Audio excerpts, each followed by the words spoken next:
Kemudian di dalam kerangka berpikir reform Injili, saya menemukan keterbukaan terhadap wahyu umum.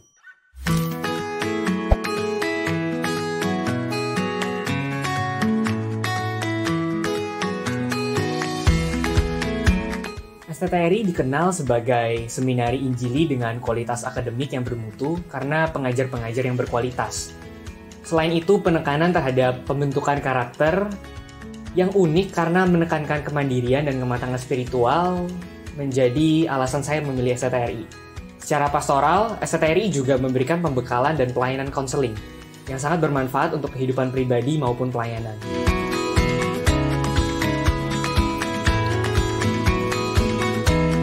Di STTRI, saya belajar bukan hanya untuk menambah pengetahuan, tetapi untuk menerapkan pengetahuan yang saya terima di dalam kelas.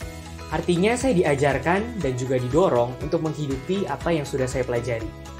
Selanjutnya, interaksi dengan teman-teman dari latar belakang yang beragam memperkaya relational skill saya. Kemudian di dalam kerangka berpikir reform Injili, saya menemukan keterbukaan terhadap wahyu umum. Artinya di sini, saya bukan hanya belajar tentang teologi, tetapi saya belajar untuk mengintegrasikan teologi dengan ilmu-ilmu yang lain, seperti misalnya psikologi, filsafat, sejarah, dan sebagainya. Dan pengalaman belajar yang seperti ini memperkaya saya. Saudara rindu untuk menjawab beban yang Tuhan berikan sebagai calon pelayan Tuhan? Bergabunglah bersama kami di STTRI, Sekolah Tinggi Teologi Reform Indonesia.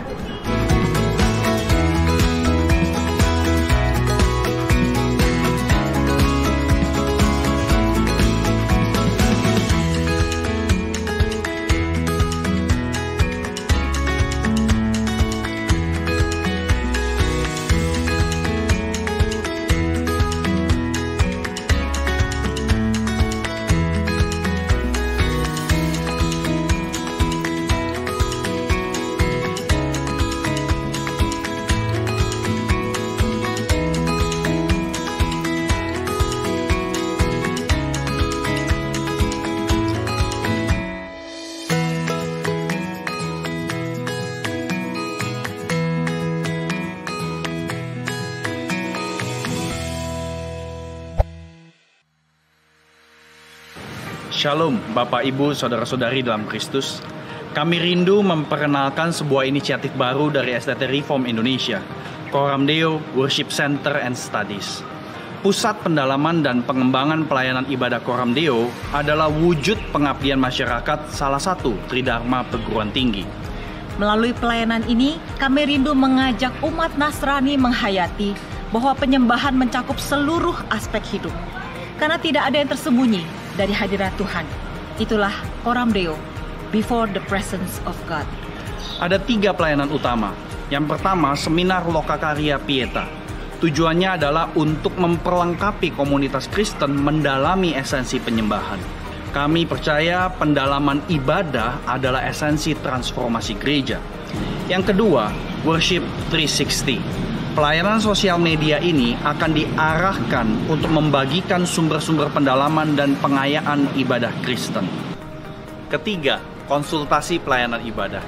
Kami rindu membuka dialog, diskusi, konsultasi, dan pertukaran pikiran seputar pelayanan ibadah. Semoga melalui Coram Deo Worship Center and Studies, kita dapat memuliakan Tuhan Allah dan menikmati hadiratnya sampai kita berjumpa dengannya dalam kekekalan.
berbahagia sekali kalau bisa ketemu lagi teman-teman semuanya, Bapak Ibu sekalian, viewers sekalian, di dalam Pieta Online yang kedua. Waduh, tidak terasa sudah 1 minggu yang kemarin, Jumat yang kemarin kita sudah membahas tentang Pieta Online pertama, dan saat ini kita akan membahas tentang Pieta Online yang kedua.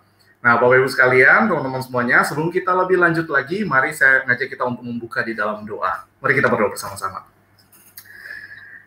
Bapa dalam surga, terima kasih kalau kami boleh bertemu di dalam platform YouTube ini Tuhan, untuk bersama-sama berdiskusi dengan Pendeta Budi dan Ibu Lydia Tuhan, tentang satu tema yang sangat penting dalam kehidupan beribadah, yang tentang suatu generasi alfa. Tuhan, mohon bijaksanamu Engkau berikan kepada Pak Budi beserta Bu Lydia, di dalam memaparkan prinsip-prinsip yang perlu diketahui bagaimana di dalam kehidupan ibadah online itu orang tua, guru-guru sekolah minggu dapat membimbing generasi alfa, bahkan juga bagaimana gereja memikirkan suatu ibadah intergenerasi yang baik yang dapat menjawab kebutuhan umatmu di tengah-tengah kondisi new normal ini. Pimpin untuk dari awal hingga akhir daripada Pieta Online ini. Kami berdoa, biar prasarana yang digunakan, sinyal yang ada, semua bisa berjalan dengan baik. Terima kasih, demi nama Kristus Yesus kami berdoa. Amin. Amin. Ya, Bapak Ibu, teman-teman sekalian, viewers sekalian, kita sudah berjumpa dari minggu yang lalu, dan minggu yang ini kita mau berbincang-bincang tentang Gen E, generasi alfa, ya, generasi alfa dan ibadah online. Kita sudah tahu ada berbagai macam nama-nama generasi. Ada generasi baby boomers, generasi X, generasi Y, yaitu generasi milenial, generasi Z, dan sekarang generasi alpha. Yang kalau saya baca di dalam kompas.com itu menunjuk kepada orang-orang atau manusia yang lahir dari tahun 2010 sampai 2025 nanti. Berarti kalau kita sekarang di 2020, maka generasi alpha pertama yang paling tua saat ini itu berusia 10 tahun. 10 tahun. Jadi mereka masuk dalam kategori anak-anak. Nah, sekarang kita mau bicara nih, mau ngobrol-ngobrol dengan Pendeta Budianto dan juga Evangelis Lydia Sia tentang prinsip-prinsip apa sih yang perlu diperhatikan di dalam melayani generasi ini. Tetapi sebelumnya saya mau memberitahukan kepada kita semua, kalau ingin bertanya, Bapak Ibu teman-teman semua ingin bertanya, silakan ketik di kolom komen. Nanti teman-teman panitia akan memilih pertanyaan-pertanyaan dan akan berikan dan akan diresponi oleh kedua pembicara kita. Saya mengundang untuk Pendeta Budianto dan Evangelis Lydia Sia untuk boleh ditampilkan. Selamat malam Pak Budi, Bu Lydia. Malam, shalom semuanya. Shalom semua. Iya, saat ini kita mau ngobrol-ngobrol kan Bapak Ibu tentang generasi alpha nih. Berarti ini anak-anak kecil semuanya. Anak-anak kecil yang sudah dikatakan mereka ini sudah lahir di tengah-tengah digitalisasi. Minggu lalu kita ngobrol soal digitalisasi. Bahwa gereja perlu memikirkan hal tersebut, harus menjadi icon tapi jangan jadi idol. Ya, seperti itu. Nah, berarti sekarang ini generasi yang sudah lahir native. Ya, native dengan dunia digital. Nah, kira-kira sepengetahuan Pak Budi sama Bu Lydia, bagaimana sih gambaran generasi daripada generasi alpha ini dan bagaimana perkembangan mereka supaya kita bisa memahami atau viewers di rumah bisa memahami lebih jelas lagi tentang generasi ini. Silakan Bapak atau Ibu yang akan menjelaskan. Mungkin kalau minggu lalu saya mempersilakan istri duluan, minggu ini saya mau duluan. Ya, jadi saya akan share screen sebentar. Oke. Coba saya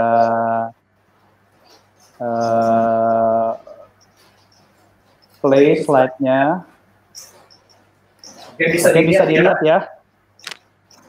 Oke. Nah, seperti yang tadi Pendeta Ricky katakan, generasi alpha ini adalah anak-anak yang lahir tahun 2010. Ya, 2010 ke atas. Tapi yang menarik, istilah generasi alpha itu dimunculkan tahun 2005 oleh seorang social researcher Mark McClendon.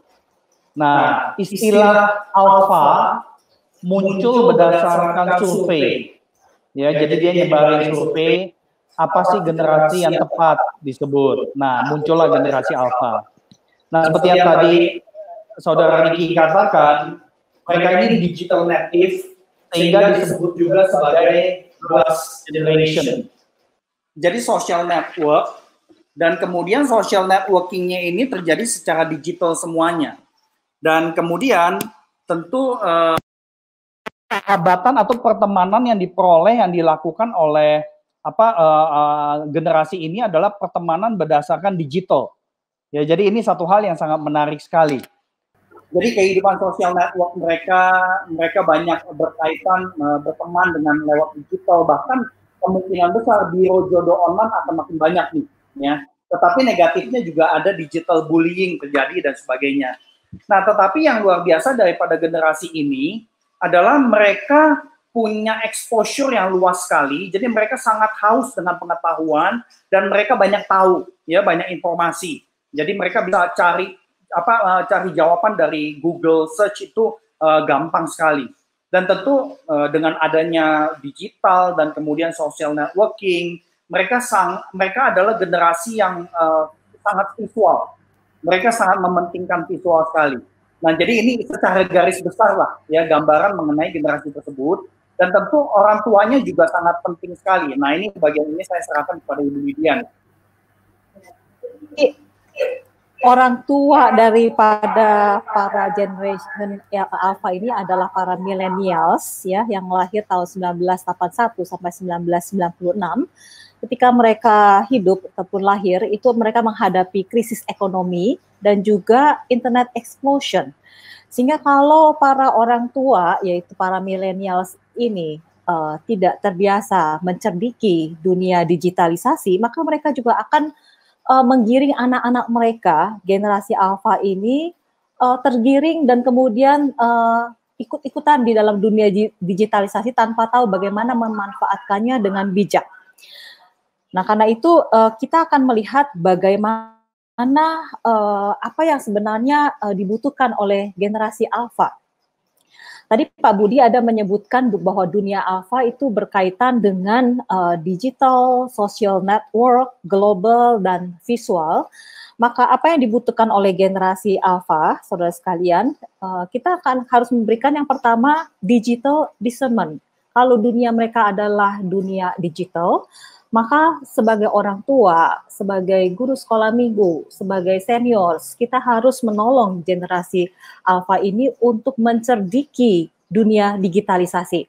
Bagaimana memanfaatkan, bagaimana memilih channel, bagaimana memilih hal-hal yang memang bermanfaat dan bukan dimanfaatkan oleh dunia digitalisasi. Yang kedua, kita perlu memberikan kepada generasi alpha ini family oriented network. Artinya agar mereka boleh memiliki jaringan sosial dan pertemanan yang berdasarkan jaringan kekeluargaan yang erat, jaringan kekeluargaan yang memang sudah solid dan kuat, sehingga dengan itu mereka dapat memilih pertemanan yang memang sehat juga.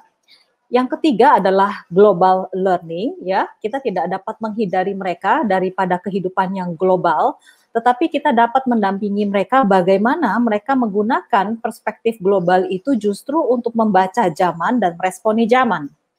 Yang keempat, kita dapat memberikan kepada generasi alpha spiritual vision, yaitu bagaimana memiliki visi-visi dan perspektif rohani tentang mengenal diri, tentang menemukan arti hidup dan tujuan hidup. Nah, semua ini secara khusus, secara intensif, bukan diberikan oleh guru sekolah minggu, tetapi diberikan oleh keluarga, di mana mereka hidup dan bertumbuh setiap harinya. Keluarga yang dapat memberikan kepada anak-anak mereka pengajaran bagaimana memanfaatkan digitalisasi dengan bijak. Keluarga adalah lingkungan pertama dan terutama yang dapat memberikan sense of security yang akan memampukan generasi alpha ini membangun jaringan pertemanan yang memang bijak, sekalipun mereka mempunyai teman-teman yang mereka kenal lewat internet, tetapi sense of security yang diberikan oleh keluarga akan membantu mereka memilih hanya teman-teman yang memang membangun kehidupan mereka. Dan keluarga yang mengikuti perkembangan globalisasi, jadi orang tua pun nggak bisa untuk tidak peduli dengan dunia global ini, maka keluarga yang terus mengikuti perkembangan globalisasi, membicarakannya dengan anak-anak, mengajar anak-anak bagaimana membaca zaman dan meresponi dengan bijak, inilah pendampingan yang dibutuhkan, yang dapat diberikan kepada generasi alfa. Dan yang terakhir, karena keluarga adalah pengaruh terkuat untuk memberikan visual-visual rohani, maka di dalam keluargalah generasi alfa akan menemukan apa artinya menjalani kehidupan itu memiliki arti, apa artinya pernikahan rohani, apa artinya komunikasi yang saling membangun. Ketika menghadapi konflik, apa yang dilakukan oleh papa mama mereka, ketika menghadapi krisis, bagaimana iman itu berfungsi. Semua ini mereka lihat secara visual dari keluarga. Dan ini akan menjadi grid, akan menjadi pegangan-pegangan yang dipegang oleh generasi alfa ketika mereka melihat visual-visual di layar. Mereka sudah mempunyai visual-visual yang lebih kuat yang mereka lihat sehari-harinya dari orang tua mereka atau keluarganya.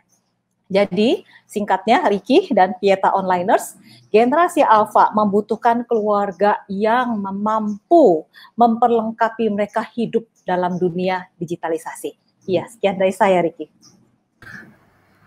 Terima kasih Bu Lydia dan Pak Budi. Berarti faktor keluarga menjadi sangat menentukan sekali di sini ya, bagi generasi alfa ini. Nah, sekarang saya mencoba memikirkan, lalu sekarang kita perkecil lagi. Nah, sekarang bagaimana generasi alfa, karena kita bicara konteks ibadah online, berarti berbicara mereka yang percaya, dari keluarga yang percaya, keluarga yang beribadah setiap minggunya. Bagaimana keluarga itu bisa mendidik anak-anak, berarti perlu peran serta gereja dalam mendidik para orang tua tentunya. Nah, sekarang saya mau bertanya, lalu peran gereja itu bagaimana di dalam memikirkan generasi-generasi yang ada? Mungkin bukan cuma alfa, tapi sampai pemuda remaja mungkin mereka sudah masuk dalam generasi Z, kalau ya seperti itu. Itu bagaimana gereja harus meresponnya akan hal ini? Well, saya kira salah satu hal penting adalah gereja perlu mencoba untuk merangkul semua generasi yang ada di dalam gereja. Ya, jadi saya kira ini salah satu aspek yang saya percaya semua pemimpin rohani, pemimpin gereja mengaku bahwa kita perlu merangkul generasi yang ada. Karena saya percaya setiap kelompok jemaat, setiap usia di dalam jemaat itu bertumbuh menjadi dewasa, karena mereka berinteraksi dengan orang yang berbeda, dengan usia yang berbeda. Jadi ketika kita bicara mengenai kaitan antara ibadah dengan generasi-generasi yang ada di dalam gereja, saya kira kita perlu mengupayakan, gereja itu perlu mengupayakan merangkul semua generasi. Nah, konteks yang paling penting menurut saya adalah kebaktian, ya. Jadi kebaktian itu sangat penting sekali. Tentu banyak gereja melakukan acara-acara kebersamaan, ya, dan seringkali itu dijadiin program tiap tahun gitu kan di dalam bulan keluarga gitu loh. Nah, tapi saya kira sayang sekali kalau misalkan kita tidak mengupayakan dan mengusahakan ibadah yang merangkul semua lapisan jemaat dari yang anak-anak sampai orang dewasa. Nah, tapi yang menarik di dalam realita kita, meskipun kita tahu keluarga itu penting, kemudian anak-anak itu bisa dewasa, remaja bisa dewasa kalau dia berinteraksi dengan orang yang lebih dewasa, tetapi di dalam realita, khususnya di dalam konteks peribadahan, gereja kurang mewujudkan hal tersebut di dalam konteks pelaksanaan kebaktian.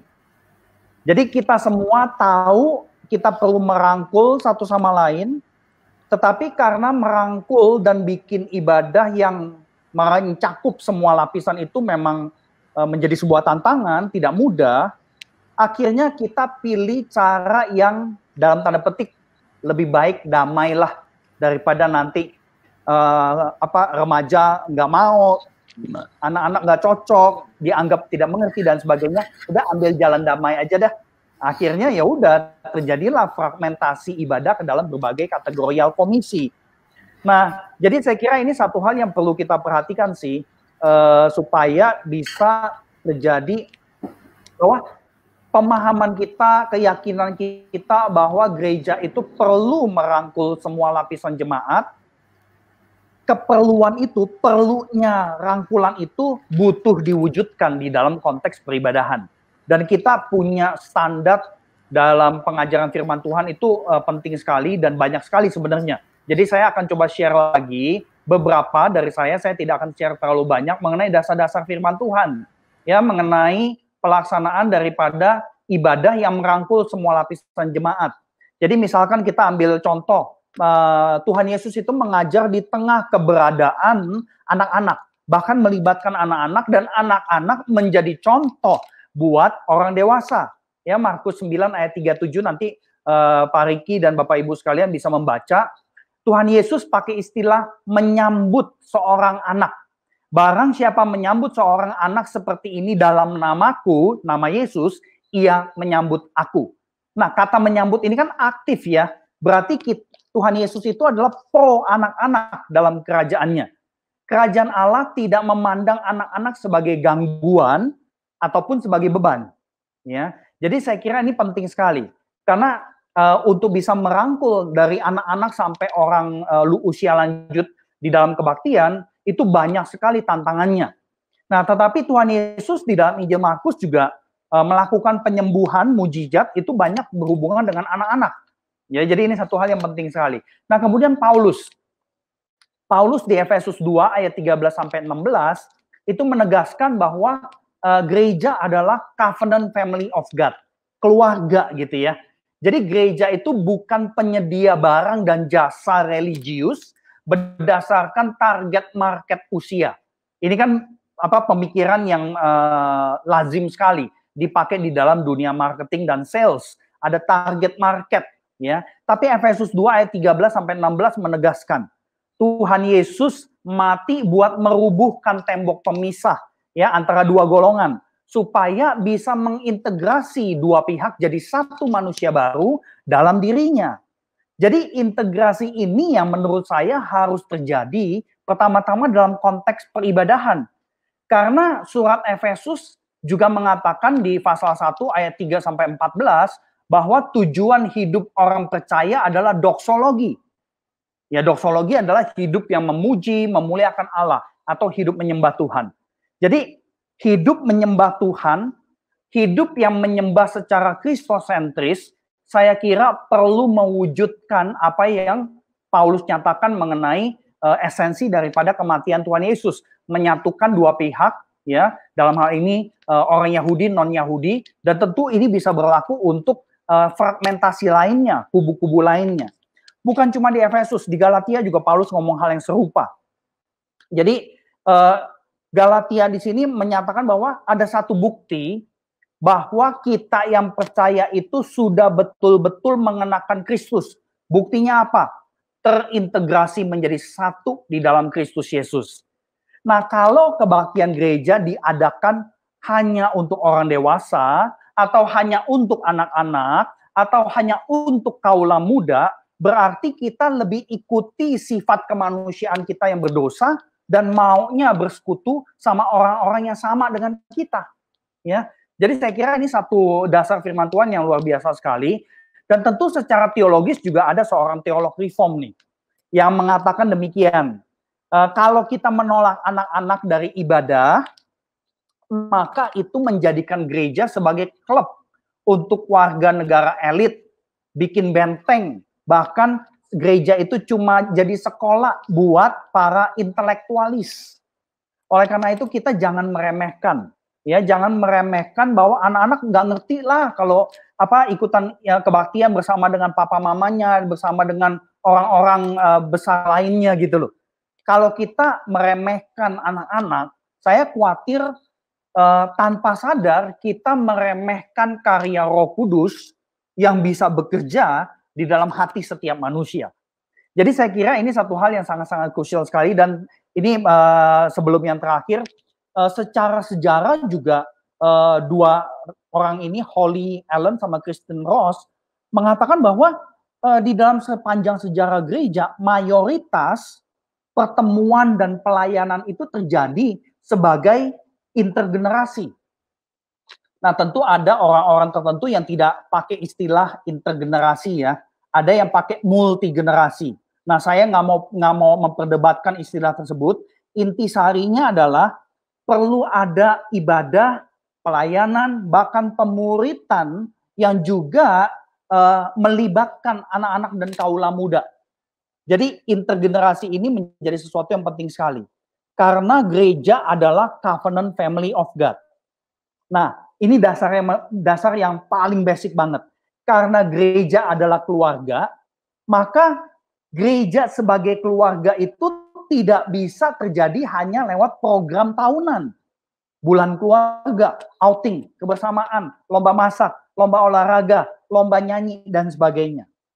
Interaksi antar generasi itu harus jadi norma kehidupan gereja, khususnya peribadahan. Kenapa? Karena lewat ibadah, kita berjumpa dengan Tuhan secara bersama-sama. Nah, kalau waktu ketemu Tuhan kita nggak mau sama-sama, bagaimana kita bisa bersama-sama mengerjakan panggilan Tuhan, menyaksikan Injilnya dan sebagainya. Nah, menurut saya justru di dalam konteks pandemi kita tuh dikasih kesempatan. Karena setiap keluarga kan udah sama-sama terus di rumahnya, di tengah keluarganya, kebaktian virtual bersama dengan papa mama sebagai satu keluarga. Nah, sayangnya mayoritas gereja belum mewujudkan pengetahuan bahwa keluarga penting, bahwa ibadah itu perlu merangkul semua lapisan jemaat. Kita semua sudah tahu, tetapi kita belum mewujudkannya.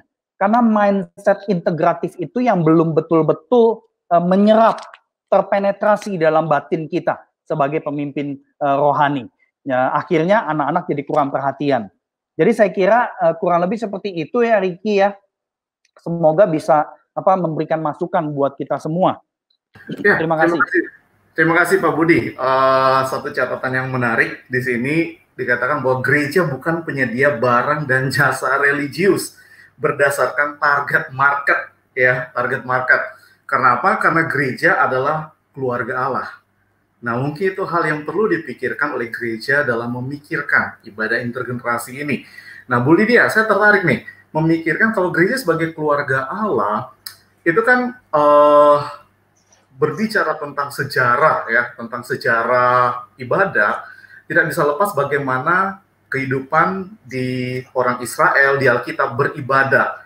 Nah, sepertinya mereka sangat menekankan pada keluarga, ya kan? Ya. Kira-kira, Bu, bisa menjelaskan nggak tentang bagaimana keluarga itu menjadi hal yang sangat penting yang digambarkan oleh kehidupan ibadah bangsa Israel? Ya, thank you Ricky. Memang ibadah dari umat Allah, ya, kaum Yahudi itu sebenarnya sangat keluarga oriented, ya. Ya, kita akan lihat slide-nya bahwa family oriented daily worship ini sebenarnya diamanatkan oleh Tuhan Allah sendiri. Kita kenal bahwa Shema itu adalah sentralitas dari iman daripada keluarga Yahudi. Shema ini menjadi sentralitas di dalam altar keluarga mereka setiap hari. Saya akan bacakan Shema, dimulai dengan Tuhan itu Allah kita, Tuhan itu Esa. Kasihilah Tuhan Allahmu dengan segenap hatimu dan dengan segenap jiwamu dan dengan segenap kekuatanmu. Haruslah engkau di sini tentu para ayah ya, haruslah engkau mengajarkannya berulang-ulang kepada anak-anakmu dan membicarakannya apabila engkau duduk di rumahmu, apabila engkau sedang dalam perjalanan, apabila engkau berbaring, dan apabila engkau bangun. Dan keluarga Yahudi yang taat akan melakukan altar keluarga harian di mana Shema dibacakan dan diajarkan dalam segala aktivitas sang ayah. Nah, para orang tua akan menceritakan perbuatan-perbuatan Allah yang didasari oleh narasi keselamatan Allah bagi umatnya. Para orang tua juga akan mengajarkan perintah-perintah Allah berdasarkan Taurat kepada anak-anak dan cucu mereka. Nah, Alkitab dengan jelas menjelaskan berulang-ulang tujuan daripada amanat ini sebenarnya adalah supaya generasi demi generasi dapat mengenal Tuhan Allah daripada nenek moyang mereka dan dapat mentaati perintah-perintahnya. Para onliners yang dikasihi Tuhan Yesus, berdampingan dengan Shema, sebenarnya Tuhan Allah juga menginstruksikan perayaan-perayaan rohani dalam konteks keluarga.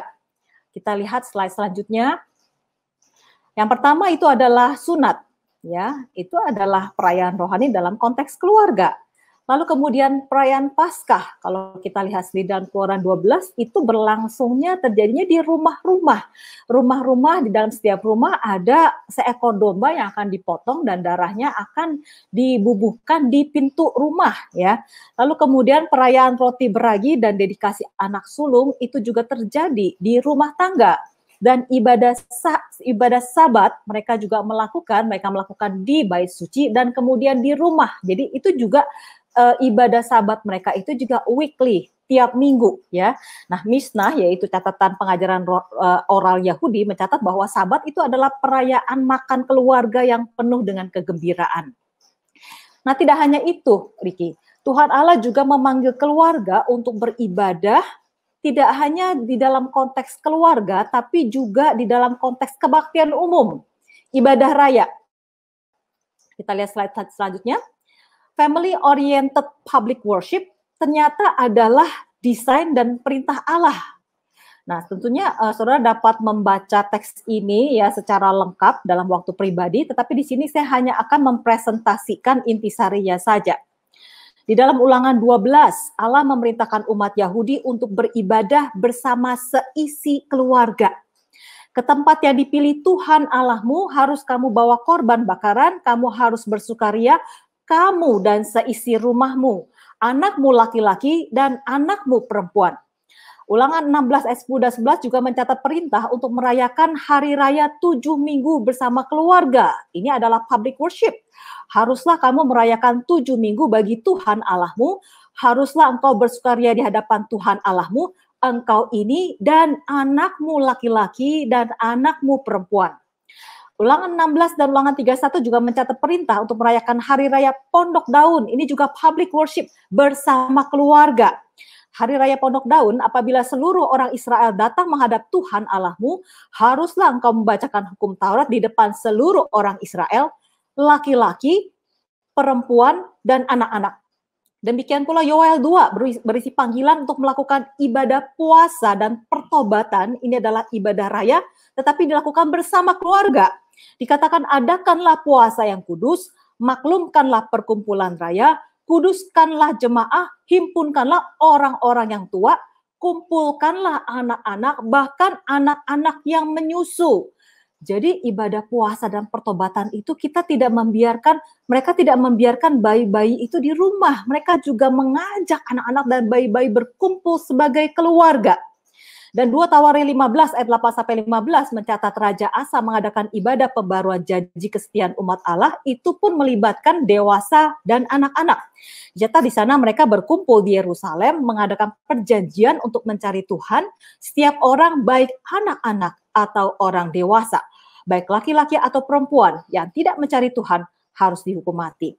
Alkitab memberikan contoh ibadah intergenerasi. Kita akan lihat slide berikutnya. Jadi kita membicarakan mengenai ibadah bersama keluarga dan ibadah intergenerasi secara eksplisit dicatat di dalam Alkitab. Yang pertama adalah ibadah pembaharuan perjanjian yang dicatat di dalam Ulangan 29. Dicatat di sana, kamu sekalian pada hari ini berdiri di hadapan Tuhan Allahmu, semua laki-laki Israel, anak-anakmu, perempuan-perempuanmu, dan orang-orang asing. Yang kedua dicatat ibadah persembahan korban dan pembacaan Taurat dalam Yosua 8.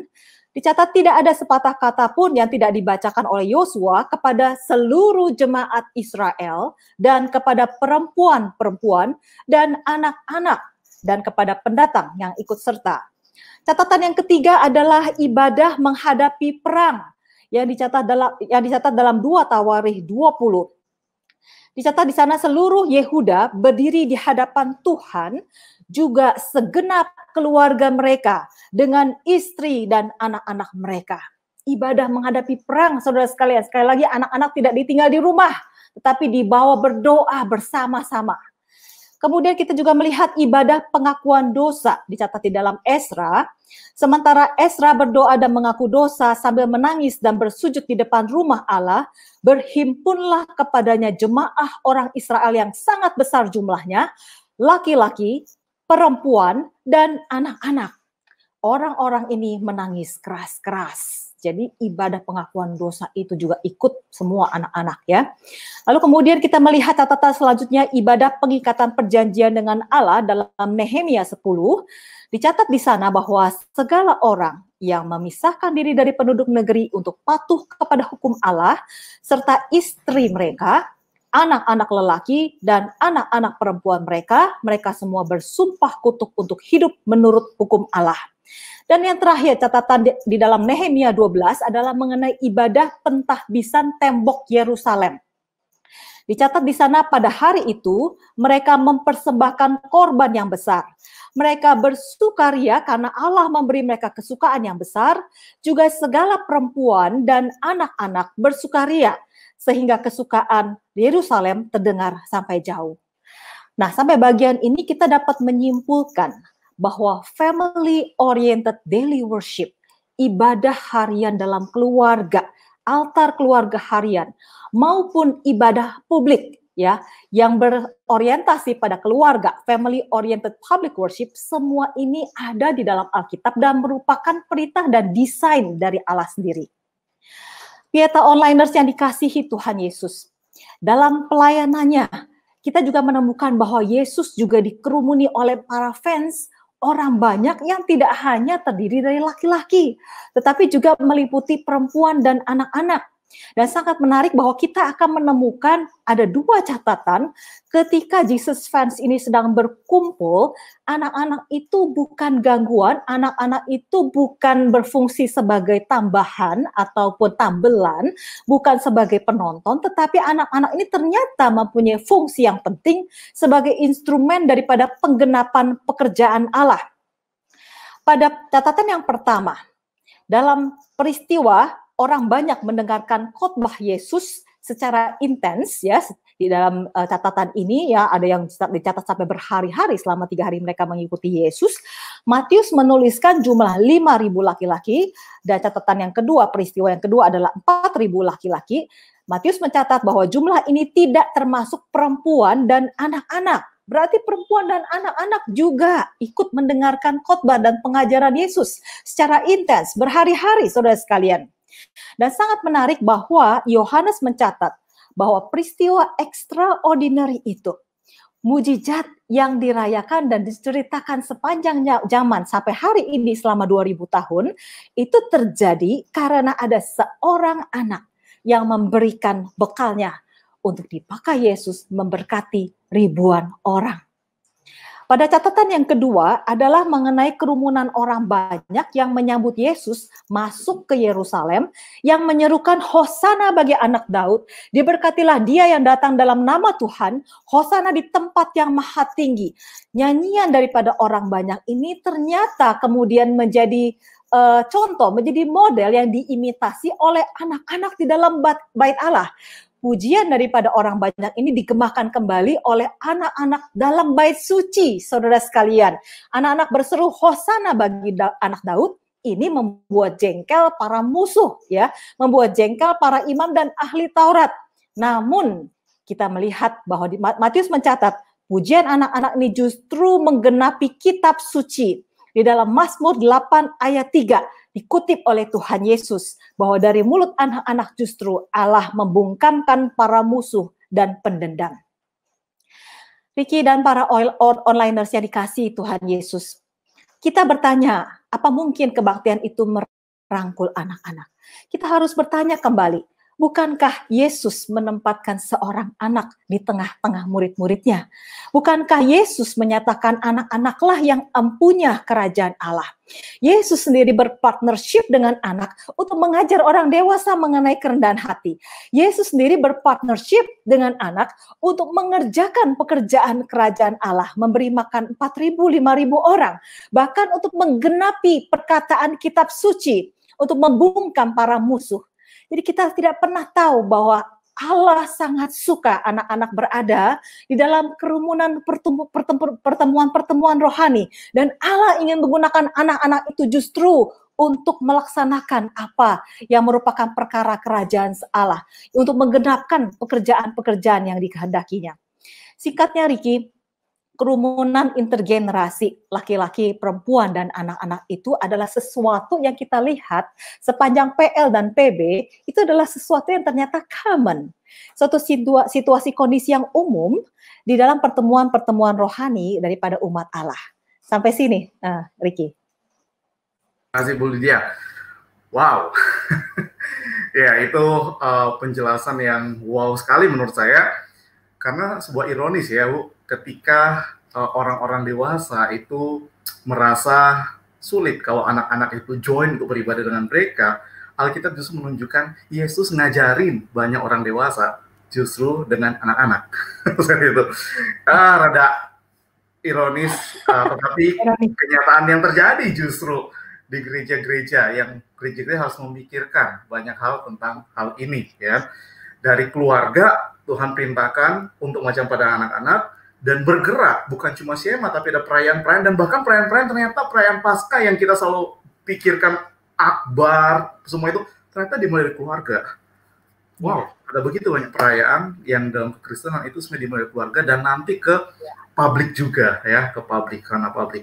Yang mungkin di sini banyak miss gereja-gereja dari keluarga ke publik.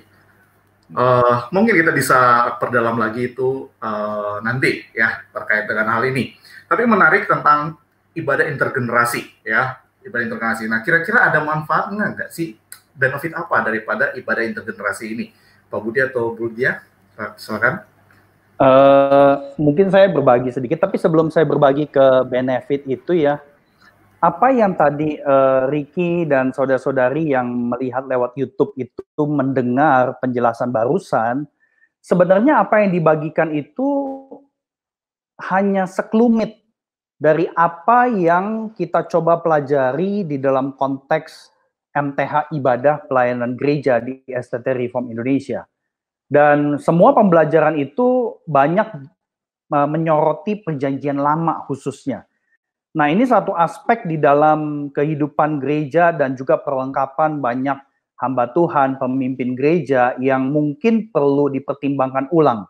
Kita belajar perjanjian lama, perjanjian baru, tetapi kita kurang mengaitkannya dengan aspek penyembahan, khususnya di dalam konteks penyembahan atau kebaktian hari Minggu. Apa yang tadi Ibu Lydia sampaikan itu banyak sekali kami singgung di dalam studi teologi ibadah PL 1 dan juga pembelajaran sejarah, yaitu interaksi antara ibadah Kristen dengan Yudaisme. Kita nggak bisa memungkiri bahwa murid-murid Tuhan Yesus yang pertama adalah orang-orang Yahudi. Dan mereka sempat beribadah dengan dua konteks. Bait suci masih ada, dan kemudian mereka beribadah di hari Minggu berdasarkan kebangkitan.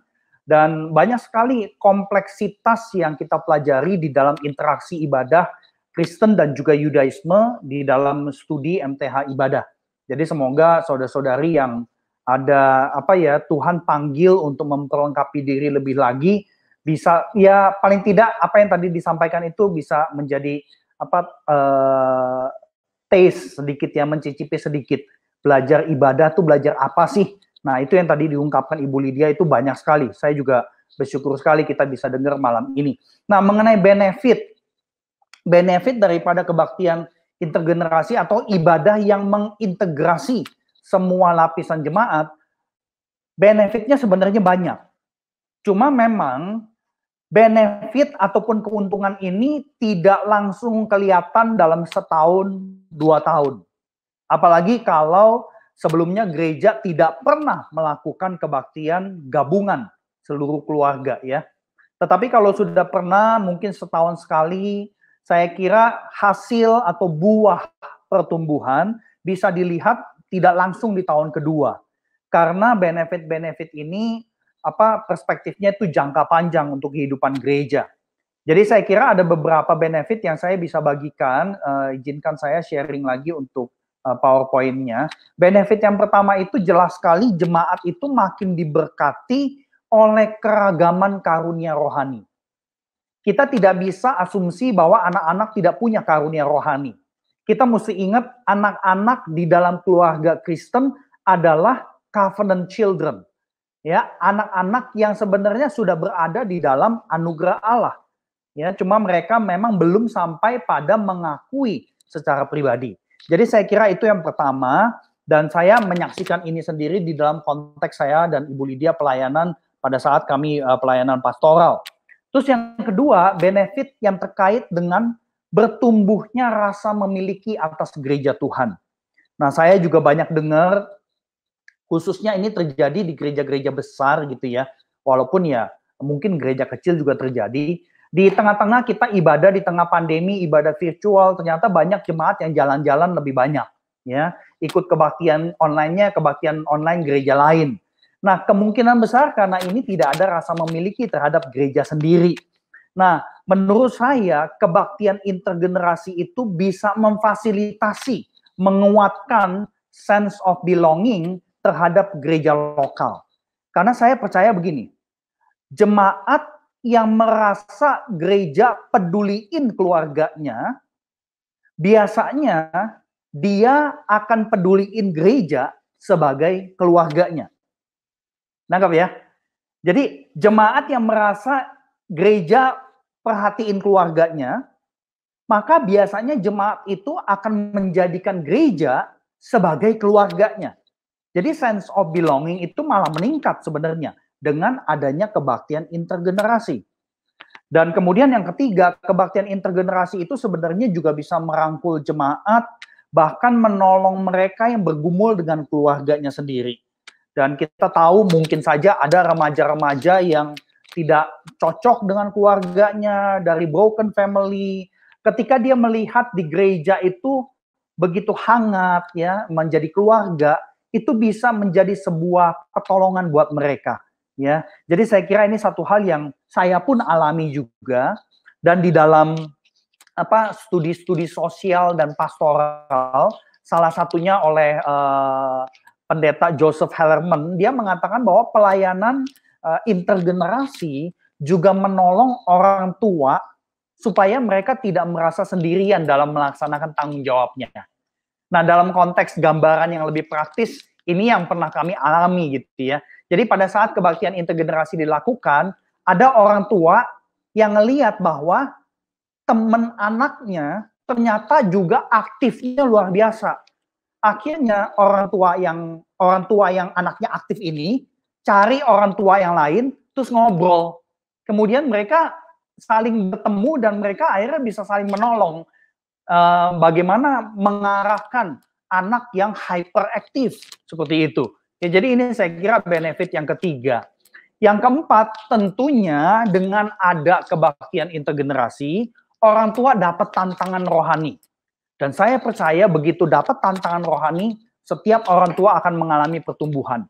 Maksudnya begini, waktu ada kebaktian kita upayakan terjadi secara intergenerasi, maka orang tua itu perlu diperlengkapi untuk bisa mempersiapkan anak-anaknya beribadah bersama-sama sebagai satu keluarga. Jadi orang tua ini perlu mendapatkan pembekalan juga. Nah, kita tahu di tengah-tengah pandemi ini minimal kan ada dua macam orang tua ya. Ada tipe orang tua yang senang banget karena makin bisa kenal anaknya. Tapi ada juga orang tua yang shock ngelihat anaknya ini benar bukan anak dia gitu loh. Ya, apa benar kok anaknya begini gitu kan. Shock, stres karena ya tiap hari lihat anaknya ternyata tingkahnya tidak sesuai dengan apa yang dia bayangkan.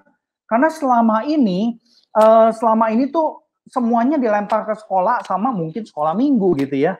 Jadi banyak sekali keuntungan jangka panjang buat orang tua, di mana orang tua bisa dituntun untuk mempersiapkan anak, mengajarkan anak, membantu anak mengerti apa artinya menyembah Tuhan bersama-sama sebagai keluarga inti maupun keluarga sebagai gereja.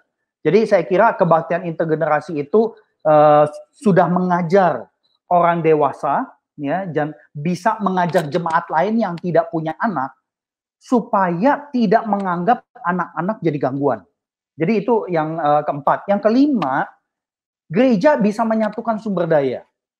Nah, ini menarik di tengah situasi yang kita alami sekarang, dan saya sudah dengar ada gereja yang sudah buka pintu gereja, jadi ada kebaktian secara on-site sekaligus secara virtual. Nah, kalau kita masih terus pakai cara kebaktian kategorial komisi, ini sumber daya akan terpecah. Apalagi banyak gereja tidak punya sumber daya manusia untuk mempersiapkan ibadah secara virtual dan sebagainya. Jadi saya kira dengan adanya ibadah intergenerasi, ini sebenarnya menolong gereja menyatukan sumber daya. Dan ini akan menolong banyak sekali pelayan. Ya. Dan tentu buat para hamba Tuhan, khususnya gereja yang hamba Tuhannya banyak gitu ya, kan banyak yang terjadi saya kira di gereja besar, hamba Tuhan ngurusin sekolah minggu saja. Akhirnya ya udah, dia bela-belain sekolah minggu. Dia tidak melihat sekolah minggu di bawah satu gereja. Jadi seolah-olah ada gereja, yaitu gereja anak-anak, di dalam gereja umum. Nah, saya kira dengan adanya ibadah intergenerasi, para pemimpin rohani, hamba-hamba Tuhan, juga perlu belajar untuk saling bersinergi. Nah, tentu gembala senior merangkul semua pembina sekolah minggu, remaja, pemuda, sehingga bisa merancang sebuah ibadah intergenerasi. Ya, ini menyatukan sumber daya.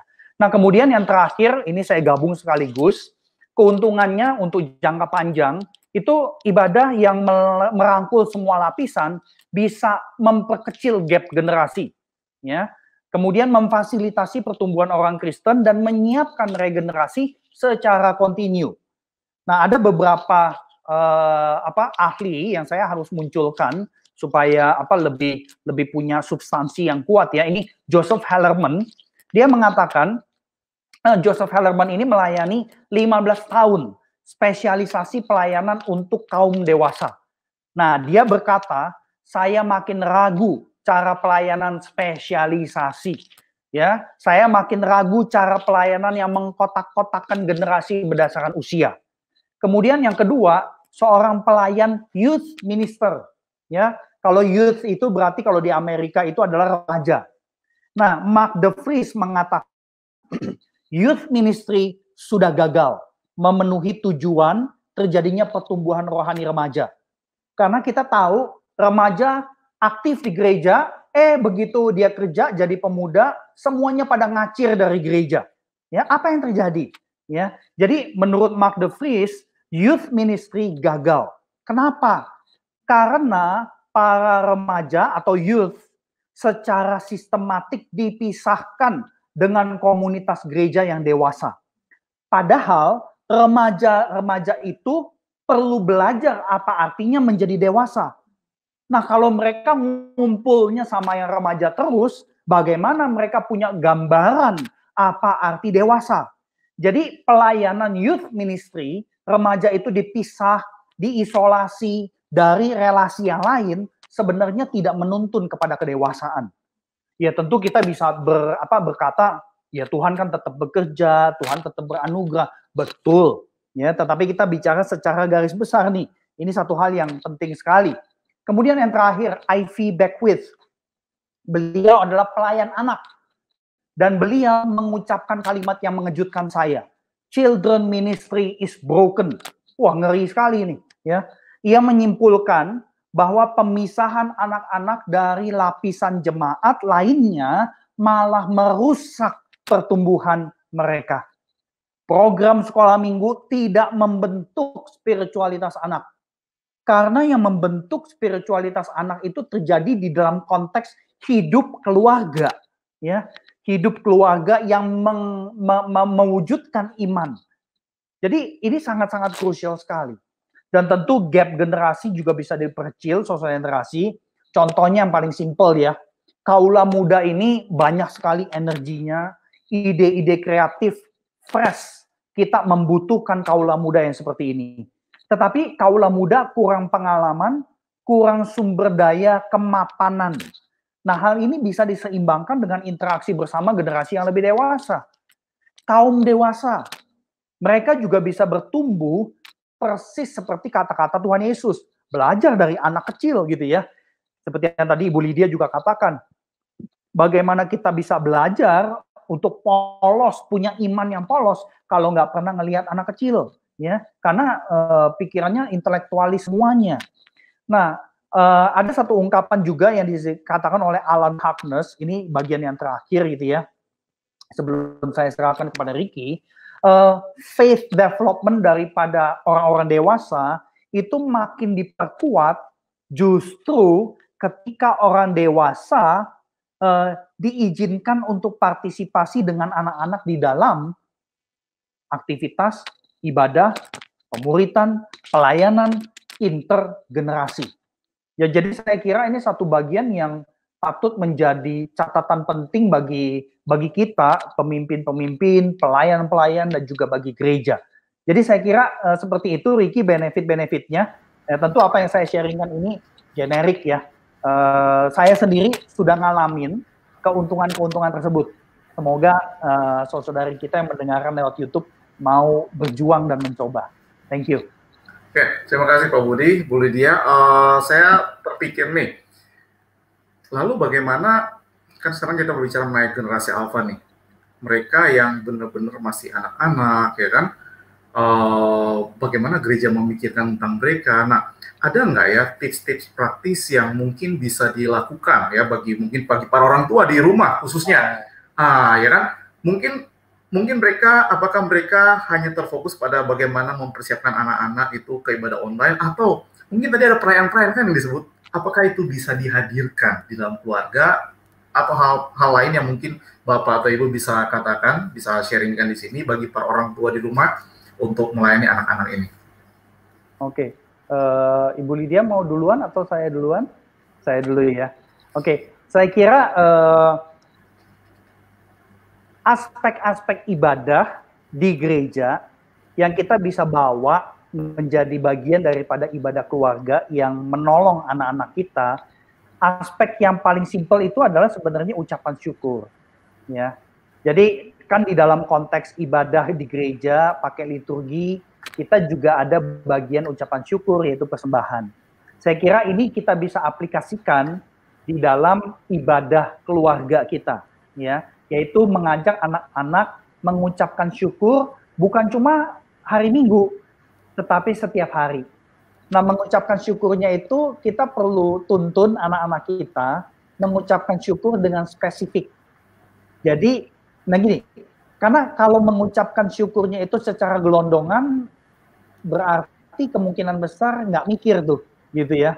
Tetapi kalau mengucapkan syukur dengan spesifik, dengan detail, berarti anak kita perlu belajar untuk ingat apa yang sudah terjadi dalam satu minggu atau dalam hari ini, sehingga kemudian dituntun, diajarkan untuk berterima kasih kepada Tuhan. Jadi saya kira itu kalau misalkan secara sederhana gitu ya. Nah, tentu ada hal-hal lain, tips praktis ya. Kalau saya mau bicara konteks yang lebih besar gitu ya, kan sekarang ini kan ibadah di gereja, tadi saya sudah sebut di gereja kemungkinan jalan, tapi di rumah virtual itu juga mungkin masih jalan.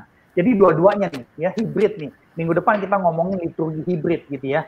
Nah, menurut saya memang kita perlu memperhatikan beberapa hal, misalkan hal-hal praktis ya. Orang tua di atas 60 tahun yang rentan nggak perlu datang ke kebaktian di gereja. Biarkan orang tua itu tetap kebaktian secara virtual di rumah. Nah, kalau orang tua itu punya anak, punya cucu yang juga bergereja, ya sebaiknya anak dan cucunya ya sama kakek neneknya ibadah, ya sebagai satu keluarga. Nah, menurut saya orang tua dengan anak-anak di atas 5 tahun dan sehat, saya kira itu masih memungkinkan anak-anaknya diajak untuk beribadah bersama-sama sebagai keluarga. Tetapi tentu kita perlu perhatikan apakah ada pre-medical condition ya yang berhubungan dengan saluran pernafasan. Buat mereka yang asma ya jangan gitu ya. Jadi ini saya kira petunjuk-petunjuk praktis ini Bapak Ibu bisa temukan, Saudara Ricky juga bisa temukan. Tapi intinya menurut saya kebaktian secara intergenerasi tetap mungkin dilaksanakan meskipun ibadah terjadi secara hibrid, ya, on-site dan juga off-site atau secara virtual. Nah, di dalam konteks mempersiapkan kebaktian, mempersiapkan liturgi, ada beberapa aspek yang saya pikir cukup penting dan cukup praktis untuk dimunculkan gitu ya. Jadi misalkan contoh seperti ini nih, visual. Karena tadi kan kita udah bilang bahwa generasi alpha ini sangat visually oriented gitu ya. Dan saya kira bukan cuma generasi alpha tetapi juga milenial dan juga generasi sebelumnya. Jadi visual bermakna itu perlu menjadi bagian di dalam kebaktian. Nah, waktu kita ngomongin visual bukan berarti visual yang high tech, tidak harus high tech. Bisa low tech ya, atau ya visual yang manual lah gitu ya. Jadi misalkan kita bisa minta satu keluarga untuk memperagakan bacaan atau memperagakan nyanyian berdasarkan lirik, ya. Tetapi ada visual. Visual ini ada sangkut pautnya dengan makna yang mau ditonjolkan. Jadi saya kira ini satu hal yang sangat-sangat penting sekali, ya. Dan kemudian hal praktis kedua, generasi alpha itu belajar dan mengalami dengan cara kinestetik. Ya, jadi aspek kinestetik itu artinya adalah dia mesti partisipasi, dia mesti terlibat, dia mesti ada yang bergerak di tubuh dia, baru dia belajar sesuatu. Nah, saya kira banyak orang tua dan kita gereja, orang dewasa, menganggap anak yang nggak bisa diem itu anak bandel, gitu ya. Saya kira ini yang kita mesti hati-hati, karena begitu kita cap anak itu bandel, ya dia jadi bandel beneran gitu loh, ya. Karena kan kita tahu di dalam studi-studi human development ada yang disebut sebagai kinesthetic intelligence. Ada anak-anak yang belajar dan meresapi kebenaran ketika dia partisipasi dan terlibat melakukan. Nah, jadi saya kira pada saat kita merancang kebaktian intergenerasi, aspek ini kita perlu munculkan, ya, khususnya kalau ada anak-anak di situ. Postur, gestur perlu disiapkan, ya. Jadi postur itu ya memang sebenarnya nggak cuma berdiri duduk gitu ya. Sebenarnya bisa diajak untuk berlutut. Dan saya kira berlutut itu bukan cuma satu postur. Berlutut bisa 2 lutut menyentuh tanah atau cuma 1 lutut menyentuh tanah. Jadi itu bisa divariasikan. Tapi intinya aspek kinestetik ini perlu diperhatikan di dalam rancangan liturgi. Nah, kemudian gestur tangan. Ya, ini minggu lalu saya sempat sampaikan ketika kita membicarakan review ibadah online. Ajak anak-anak kaula muda terlibat untuk bikin gestur-gestur yang unik buat gereja lokal, misalkan. Ya, kan salam damai. Kalau gereja pakai salam damai, biasanya jabat tangan, cipika, cipiki. Nah, sekarang udah nggak bisa kan? Nah, kita bikin. Nah, ini 3 contoh gestur tangan yang ada di dalam sejarah gereja. Jadi kita bisa lakukan hal-hal seperti ini. Kenapa kita lakukan? Ya karena itu, generasi alpha itu sangat visual. Nah, cuma kita jangan kekunci visual itu harus yang digital. Ya, saya kira itu penting sekali. Dan kemudian sharing. Kita tadi bilang generasi ini adalah generasi yang sangat pasif secara digital dan mereka interaksinya social network-nya secara digital. Dan menurut saya ini bisa menjadi salah satu yang kita gunakan juga untuk menolong generasi bisa engage gitu ya dengan ibadah. Jadi misalkan praktisnya nih ya, setelah di bagian ucapan syukur di dalam kebaktian, kita dorong anak-anak kita bikin digital banner mengenai apa yang disyukuri di dalam minggu ini, kemudian minta mereka sharing ke teman-teman mereka yang belum percaya Tuhan misalkan. Ya, itu bisa dilakukan. Dan saya percaya untuk bikin digital banner itu aplikasi banyak. Jadi ada proses tuh, mereka cari aplikasinya, dan itu akan fun sekali buat mereka, tentu dengan tuntunan orang tua. Ya, jadi saya kira ini satu bagian yang kita bisa lakukan, dan kemudian minta mereka share, ya, lewat WA atau lewat sosial media lainnya. Jadi kita mengarahkan penggunaan media digital yang memang sudah menjadi bagian hidup anak-anak kita. Nah, kemudian yang keempat, tentu kita perlu mengajak anak-anak kita bersyukur dengan repetitif. Kenapa? Ini penting. Karena generasi alfa adalah generasi yang secara umum hidupnya sudah lebih enak dibandingkan generasi-generasi sebelumnya. Ya, generasi alfa itu ada yang mengucapkan bahwa generasi ini adalah generasi yang merasa berhak dapat segala sesuatu dengan gampang. Ya, jadi ini ada yang menyebut generasi alfa adalah generasi of entitlement. Ya, saya entitled untuk dapat sekolah, saya entitled untuk dapat ini, dapat itu dan sebagainya. Nah, kalau anak-anak kita kaula muda tidak diajarkan bersyukur secara repetitif dan spesifik tentunya, maka liturgi itu nggak nyambung buat kehidupan mereka. Ya, liturgi tidak berbicara. Nah, kemudian yang kelima, saya kira generasi alfa ini generasi yang punya akses kepada pengetahuan dan informasi, tentu pendidikan ya. Oleh karena itu pengajaran itu tuh perlu sekali kita perhatikan, khususnya khotbah ya. Ada satu orang penulis yang mengucapkan bahwa kita perlu khotbah dengan cultural intelligence ya. Dan saya kira ini penting sekali. Jadi para pengkhotbah perlu belajar lagi bagaimana berkhotbah untuk anak-anak dan untuk orang dewasa. Dan saya kira ini sangat krusial sekali. Ya, kita sebagai pengkhotbah seringkali kita takut banget khotbah buat anak-anak karena kita takut dibully sama anak-anak ya. Karena anak-anak kita kadang nanyanya macam-macam gitu kan. Nah, seringkali kemudian kita ya udah ngomongnya cuma buat orang tua, itu pun belum tentu nyambung sama orang tua. Jadi perlu belajar untuk khotbah buat anak-anak dan orang dewasa bersamaan. Nah, tentu ini proses buat kita para pengajar.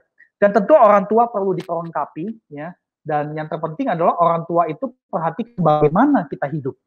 Karena kan generasi ini generasi yang istilahnya generasi yang visual. Nah, visual itu dilihat dari mana? Ya dari orang tuanya. Ya, jadi tadi Ibu Lydia juga sudah sampaikan mengenai hal tersebut.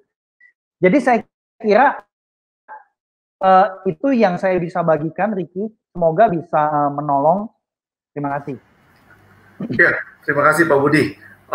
Sebelum kita lanjut, saya mengingatkan buat para viewers, kalau Bapak Ibu, saudara-saudara punya pertanyaan, silakan di kolom chat tanyakan. Ya, jadi nanti kita akan coba di waktu yang sebentar lagi, tidak lama lagi, kita akan coba tanyakan pada Pak Budi dan Bu Lydia. Nah, Pak Budi sama Bu Lydia, sebelum kita sambil menunggu pertanyaan-pertanyaan yang ada, saya ini penasaran. Oke, kalau tadi dilihat dari faktor keluarga, apa yang mereka bisa lakukan ya buat anak-anak seperti itu.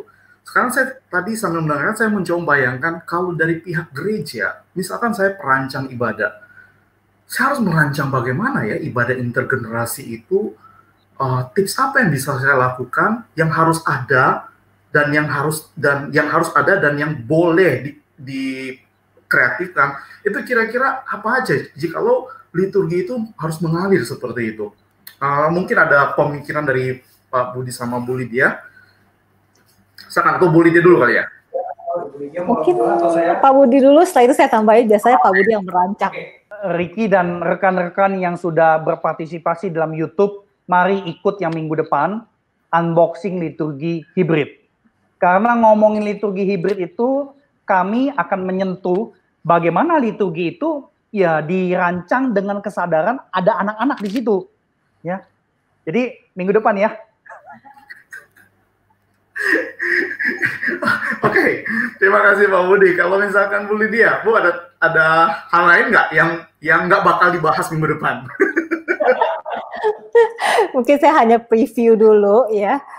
Biasanya segala sesuatu elemen-elemen liturgi yang kita punya, kita memikirkan bagaimana di dalam elemen itu anak-anak bisa terlibat terus, jadi mereka tidak nonton. Jadi pemilihan lagu-lagunya yang memang anak-anak bisa ngikuti, dan khususnya ada bagian-bagian yang ayat mana anak-anak yang nyanyi, ayat yang mana orang tua atau kakek atau pelajar gitu loh. Jadi kita mengusahakan jemaat kita itu seperti apa profilnya, ada bagian-bagian yang mereka terlibat, itu di dalam pujian. Bahkan di dalam pengakuan dosa pun kita dapat melibatkan anak-anak membacakan bagian yang mana, kalimat yang mana yang merupakan doa pengakuan dosa seorang anak gitu atas kesalahan mereka, mungkin melakukan kesalahan kepada orang tua, demikian juga orang tua terhadap anak. Jadi semua profil jemaat itu bisa dilibatkan di dalam elemen-elemen liturginya. Dan ada bagian-bagian ketika kita dapat meminta anak-anak untuk memimpin sebenarnya. Ada bagian-bagian ketika anak-anak memimpin di depan pujian itu dengan gestur mereka yang tentunya sudah dipersiapkan sebelumnya. Dengan demikian, dengan anak-anak ada yang memimpin di depan, anak-anak yang lain pun ikut terlibat karena mereka melihat teman-teman mereka memimpin gitu loh.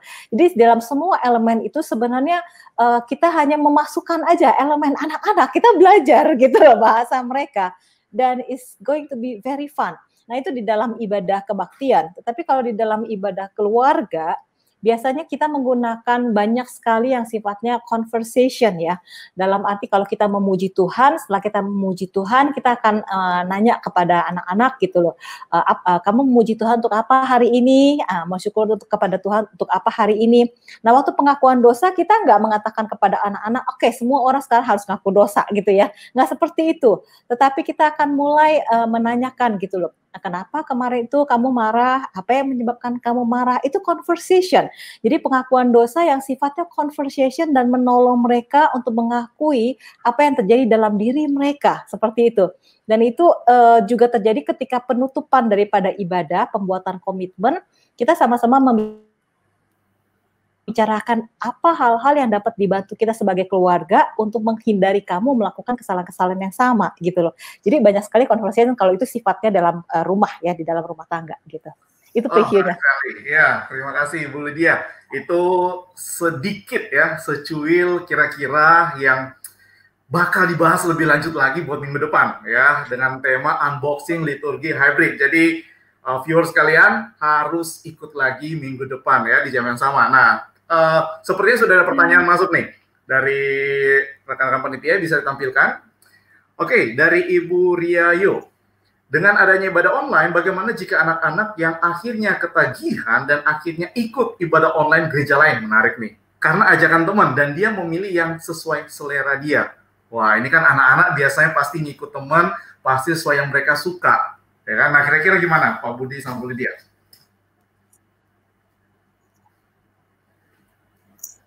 Well, saya kira tergantung anaknya usia berapa.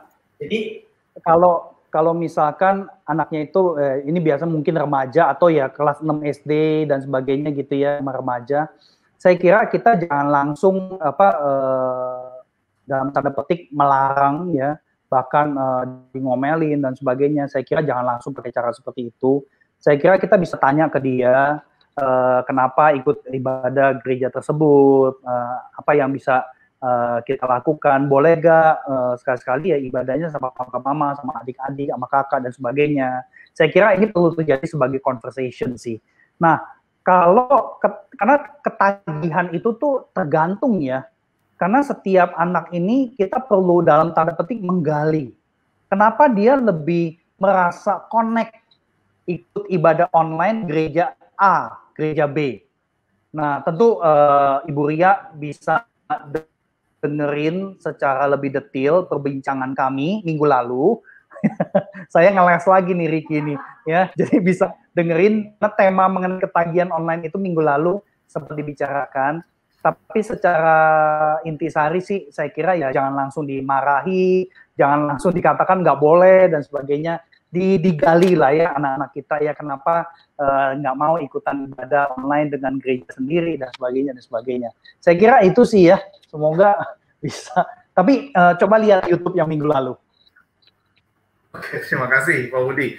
Ya, jadi viewers sekalian, Bapak Ibu, teman sekalian yang mungkin pingin lebih tahu lebih dalam lagi soal orang yang ketagihan ibadah online dan lain-lain sebagainya, bisa dicek di video ya yang sudah ditayangkan di channel YouTube ini yang minggu lalu punya. Oke, apakah masih ada pertanyaan lain? Jikalau ada bisa dimunculkan. Ya, terima kasih. Ini dari maaf Bapak atau Ibu Bujo Ratna ya. Pak Budi, sebagai gereja yang selama ini belum melibatkan anak-anak dalam ibadah, langkah awal apa yang bisa dilakukan? Bagaimana kerjasama dengan Komisi Anak Remaja? Oh, berarti ini kira-kira gereja yang belum pernah melakukan ibadah intergenerasi, jadi masih ada komisi-komisi ya, atau persatuan-persatuan seperti itu. Kira-kira ada tanggapan dari Pak Budi atau Budia, siapa yang mau dulu nih? Ya, terima kasih, ini pertanyaan yang baik sekali, karena memang perlu ada langkah-langkah transisi ya, sebelum langsung melakukan ibadah yang full intergenerasi. Nah, saya kira transisi yang cukup sederhana, kalau ini adalah remaja, saya kira kita bisa terus-menerus melibatkan remaja dalam kebaktian umum. Misalkan, ini saya bicara untuk gereja yang sama sekali belum pernah ya. Remaja itu di dalam minggu kelima tidak ada kebaktian sendiri, tapi ikut kebaktian umum. Nah, pada saat remaja ikut kebaktian umum, berilah mereka kesempatan dan kepercayaan untuk terlibat di dalam kepemimpinan di dalam ibadah tersebut. Nah, tentu pemimpin-pemimpin gereja kan sudah tahu pengurus remaja yang mana, toh ada pembinanya. Saya kira bisa dibimbing, bisa dituntun, tapi kesempatan melibatkan mereka itu perlu terjadi. Itu salah satu cara. Nah, pada saat yang sama kita bisa peka terhadap puji-pujian yang biasanya dinyanyikan di dalam kebaktian komisi remaja. Jadi saya kira kita perlu sertakan hal tersebut. Itu kalau bicara konteks remaja. Nah, bicara konteks anak-anak, saya kira cara yang mirip bisa dilakukan, tetapi untuk anak-anak biasanya melibatkannya itu kan lewat paduan suara anak ya. Cuma saya agak menyayangkan karena khususnya kalau paduan suara anak itu cuma tampil begitu keluar lagi. Nah, saya kira kalau misalkan gereja punya paduan suara anak, ini salah satu cara. Pada saat paduan suara anak itu pelayanan di kebaktian, biarlah anak-anak ini ikut dari awal sampai akhir, tapi duduknya sama orang tuanya.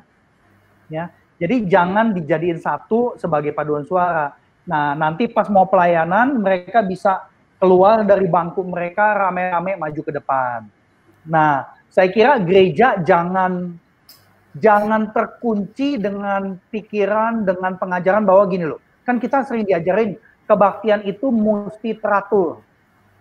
Nah, pengertian setiap orang teratur itu beda-beda nih. Kalau ada anak-anak, ya pasti akan messy sedikit. Nah, bukan berarti itu tidak teratur. Ya kecuali kalau anaknya ada bawa makanan, tumpahin makanan, saya kira nggak sampai begitu juga lah ya. Jadi saya kira pemimpin gereja itu perlu istilahnya mempersiapkan jemaat juga. Ya, tapi itu salah satu cara yang paling sederhana sih. Tentu cara ini bisa ditingkatkan lebih lagi. Ya. Ditingkatkan lebih banyak. Misalkan kalau remaja, mungkin remajanya yang terlibat main musik.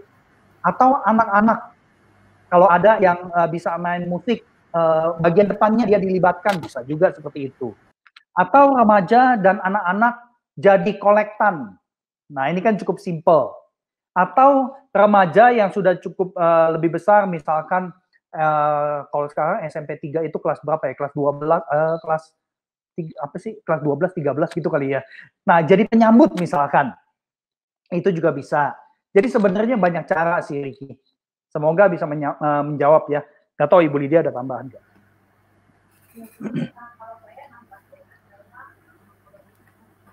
Sebelumnya paling bagus adalah menggunakan event-event khusus yang paling langsung works for segala gereja yang sudah mencoba adalah waktu acara Parents Day begitu ya. Nah, itu kan udah pasti anak-anak ada di dalam ya, gitu loh. Jadi itu pasti bisa, gitu loh. Lalu kemudian kalau memang itu sudah bisa Parents Day, lalu mulai diperkenalkan ibadah seperti itu dalam acara Christmas ataupun Paskah, gitu loh. Jadi melalui event-event khusus, ya, biasanya memakai liturgi khusus, itu akan lebih smooth karena memang jemaat sudah expect ada sesuatu yang khusus dalam hal ini, gitu loh. Nah, dengan kalau memang semua itu sudah dipersiapkan, orang tua sudah dipersiapkan, berjalan dengan baik, dan respons sudah jemaat sudah siap dengan kehadiran anak-anak, maka baru kita mengadakan misalnya setiap minggu kelima gitu, lalu kemudian setiap 2 bulan sekali seperti itu. Jadi perlahan transisi. Nah, ini Ricky, ada satu pertanyaan saya lihat kayaknya mirip nih. Saya responi aja boleh ya? Oh, oke, silakan Pak. Coba bisa melihat pertanyaannya. Ini mengenai puji-pujian. Jadi saya kira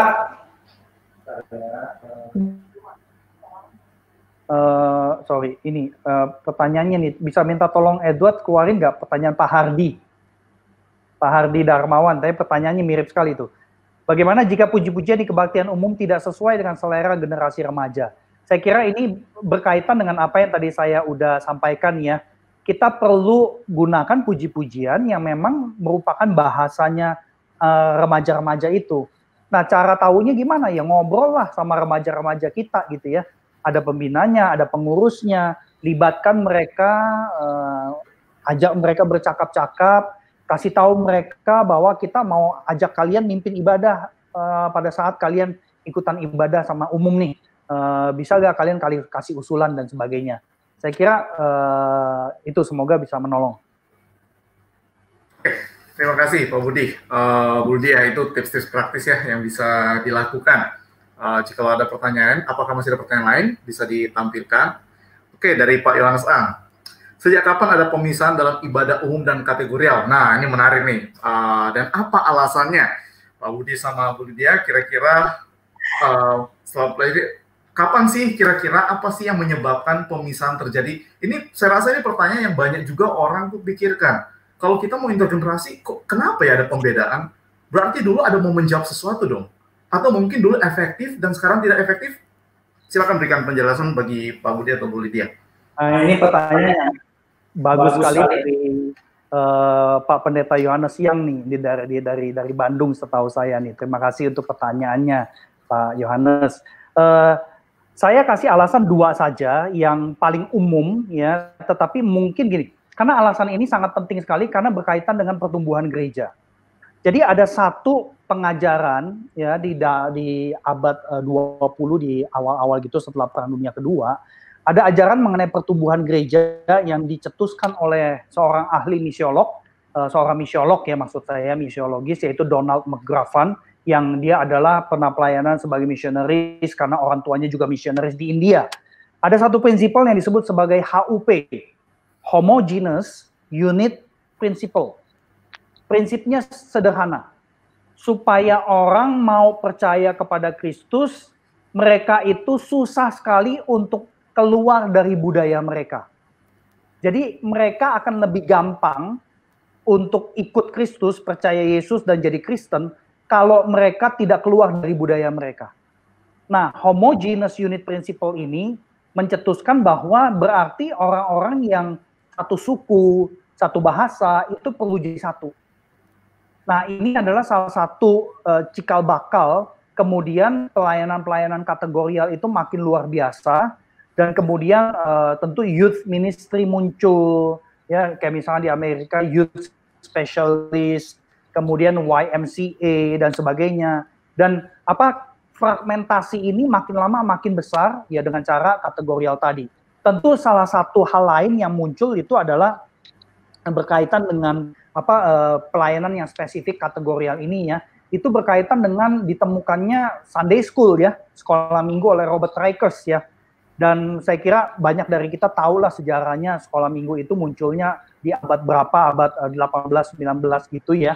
Dan kemudian awalnya kan mau mengajarkan etika karena banyak anak-anak di Inggris yang tidak bisa sekolah sehingga moralitasnya hancur banget. Sehingga di hari Minggu itu diadakanlah sekolah buat mereka. Nah, kemudian gereja mengadopsi apa yang dilakukan oleh Robert Rakers dan gerakan ini booming ke seluruh dunia dan kemudian ya menjadi sebuah gerakan sekolah minggu, makanya semua gereja pakai sistem sekolah minggu. Nah, itu satu alasan yang kuat sekali. Nah, yang menarik adalah para teoris ya, pencetus teori pertumbuhan gereja sebenarnya banyak sudah menolak prinsip HUP. Tetapi karena itu sudah menjadi darah daging di dalam kehidupan banyak gereja, pelaksanaan atau realita di gereja masih tetap pakai cara kategorial. Dan ini makin diperkuat dengan alasan yang kedua, perkembangan dari ilmu psikologi. Ya, teori-teori perkembangan daripada manusia, kejiwaan manusia itu banyak sekali bertumbuh di abad 20 awal ya. Jadi misalkan dari bidang psikologi, orang itu disorotin dari cognitive development. Ada yang disorotin dari emotional development. Dan banyak sekali aspek-aspeknya, sehingga spesialisasi itu menjadi sebuah asumsi di belakang layar bahwa anak-anak itu kognitifnya beda dengan orang dewasa, sehingga mesti dipisahin. Sehingga metode pengajaran juga dicocokin buat usia segitu. Tetapi pembelajaran seperti ini belakangan udah nggak terlalu apa ya istilahnya ya. Ilmu perkembangan kejiwaan manusia itu kan juga berkembang terus ya. Dan saya kira ini dua aspek yang paling umum yang terjadi ya. Semoga itu bisa menjawab Pak Yohanes. Tapi yang paling penting adalah ada ahli-ahli ya di akhir abad 20 gitu ya.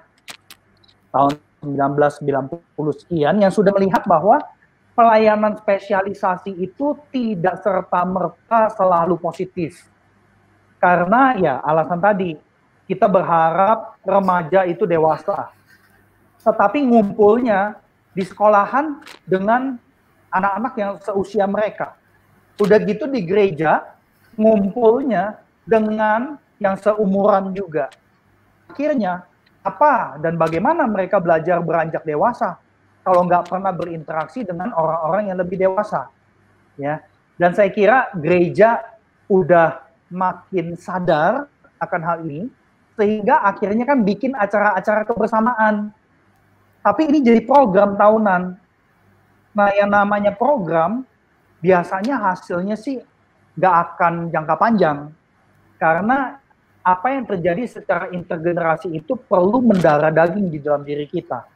Jadi saya kira itu dua alasan yang paling utama sih menurut segala macam pembelajaran yang kita miliki, Ricky. Semoga bisa menjawab Yohanes. Ya, terima kasih Pak Budi. Bu Dia mungkin bisa menambahkan, saya kasih waktu 1 menit lagi ya, karena sebentar lagi kita harus... Mungkin saya menutup saja, ya, bagaimana menolong menolong anak-anak yang mungkin sikap acuh tak acuh terhadap kebaktian. Maka mungkin Pak Budi bisa menampilkan layarnya sebagai konklusi penutup ya.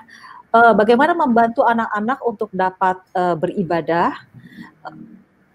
Diperlukan persiapan lahiriah dan batiniah. Persiapan lahiriah itu difasilitasi melalui 3 hal, yaitu spiritual leader, ya, pemimpin rohani, sanctuary, ruang ibadah, dan physical readiness, kesiapan secara fisik.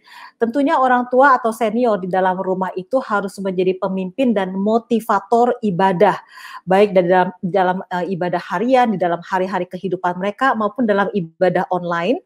Dan ruang yang digunakan, mungkin ruang keluarga atau ruang makan, itu harus memang secara fisik itu berfungsi sebagai sanctuary, artinya cukup bersih, rapih, memotivasi orang untuk mengumpul, untuk ngomongin hal-hal yang rohani, mungkin disertai dengan perlengkapan ibadah, ya, ada Alkitab, buku nyanyian, dan sebagainya. Dan tentu kesiapan fisik dilakukan dengan melibatkan semua anggota di dalam ruang ibadah itu. 15 menit sebelumnya, mungkin orang tua sudah ada di sana membicarakan liturgi, siapa yang akan membacakan siapa, pada waktu apa kita akan melakukan apa. Jadi anak-anak dilibatkan di dalam persiapan ibadah. Nah, itu adalah hal-hal yang bentuknya fisik yang supaya mereka siap. Ya. Tentunya mandi atau berpakaian rapi itu juga harus dimodeli oleh orang tua, ya, menjadi satu kebiasaan sehari-hari. Yang kedua adalah persiapan batinia, yang dapat difasilitasi melalui 3 hal, yaitu spiritual model. Ini mirip dengan spiritual leader ya. Lalu kemudian dengan worship education dan liturgi. Yang kata kunci persiapan batiniah ini adalah spiritual attentiveness, yaitu atensi rohani. Nah, Pieta onliners perlu kita perhatikan bahwa spiritual attentiveness itu adalah kata kunci untuk melatih kesiapan batin untuk beribadah 24/7. Ini adalah kata kunci yang penting untuk semua orang tua sebagai model rohani. Karena anak-anak itu mengimitasi orang tua. Kalau orang tua memang selalu membicarakan bagaimana kita mempersiapkan diri menghadap Tuhan dan sebagainya, pada waktu doa makan, seperti apa sikap orang tua. Pada hari Sabtu tidur lebih awal, pada hari Minggu bangun lebih pagi, mempersiapkan segala sesuatu, anak-anak itu mengimitasi orang tua. Kalau memang anak-anak melihat bagaimana orang tua hidup betul-betul menghormati Tuhan di dalam segala sikap laku mereka, di dalam penggunaan waktu mereka dan sebagainya, anak-anak lebih mudah untuk dapat memasuki ibadah online.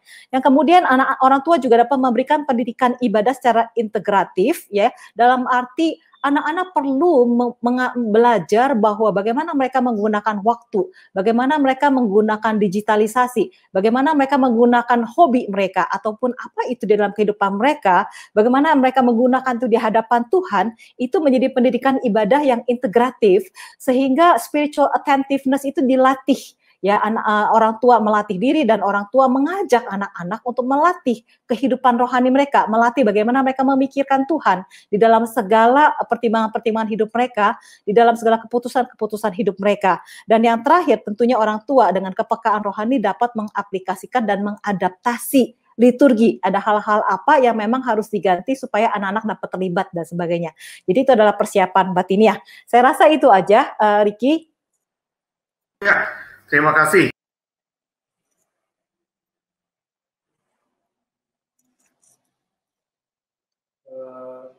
Rasanya ini tiba-tiba Pak Ricky sinyalnya putus, ya. Nah, mungkin saya tambahkan sedikit sebelum beliau kembali ke tengah-tengah kita. Pak Ricky, saya tambahkan sedikit ya Pak ya.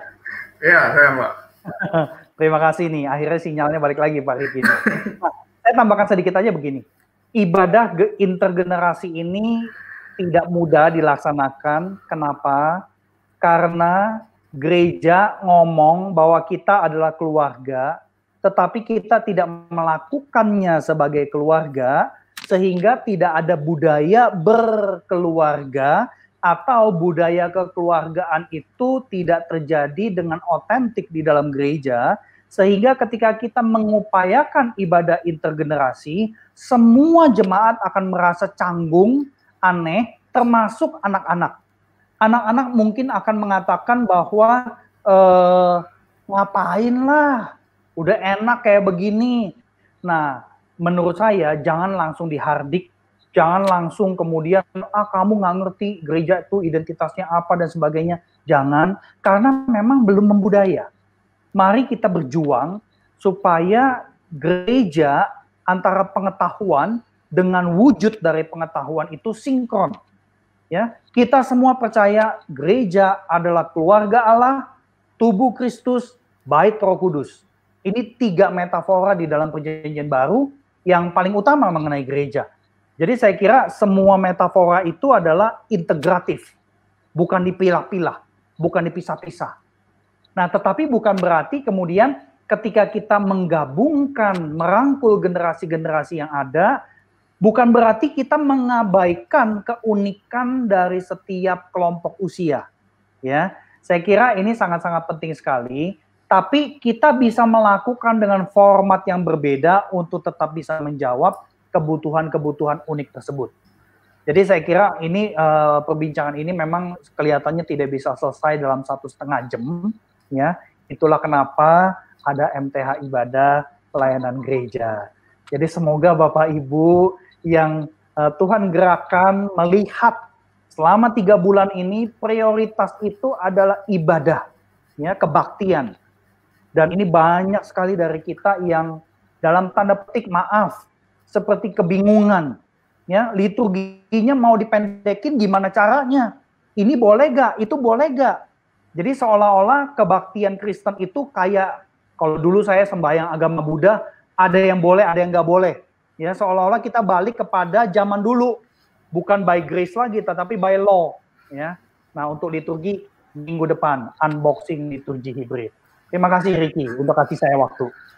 Ya, terima kasih. Memang kita hidup itu karena anugerah, termasuk sinyal bisa nyambung lagi tuh karena anugerah Tuhan.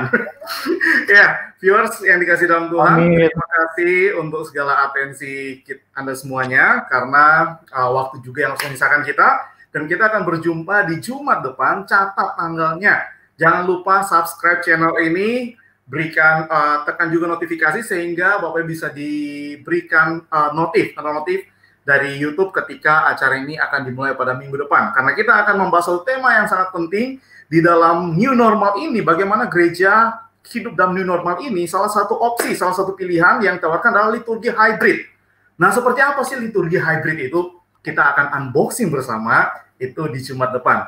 Jadi, jangan lupa pasang agenda Anda di Jumat depan di waktu yang sama. Terima kasih, Tuhan Yesus memberkati, dan mari kita mau menutup dalam doa bersama-sama. Mari kita berdoa.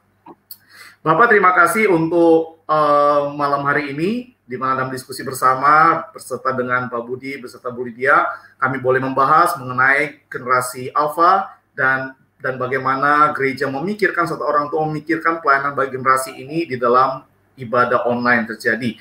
Tuhan pimpin kami semua, berikan bijaksana bagi para hamba Tuhan, majelis, juga para aktivis-aktivis, pelayan-pelayan anak untuk memikirkan dengan baik, sehingga bisa ada suatu peribadatan yang baik, khususnya peribadatan intergenerasi yang terjadi dalam gereja, di mana kami sebagai satu keluarga Allah boleh datang menyembah Tuhan di setiap hari Minggu.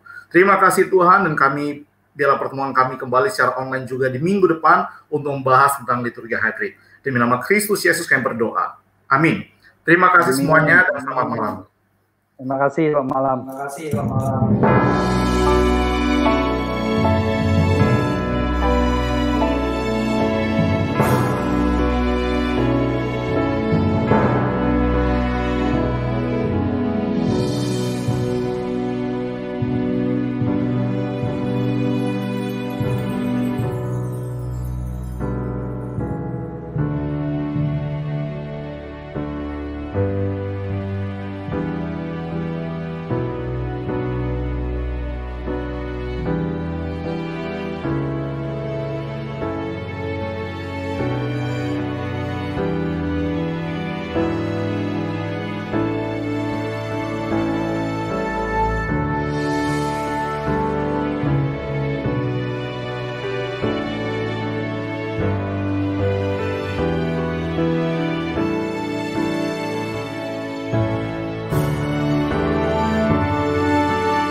Shalom Bapak Ibu Saudara-saudari dalam Kristus.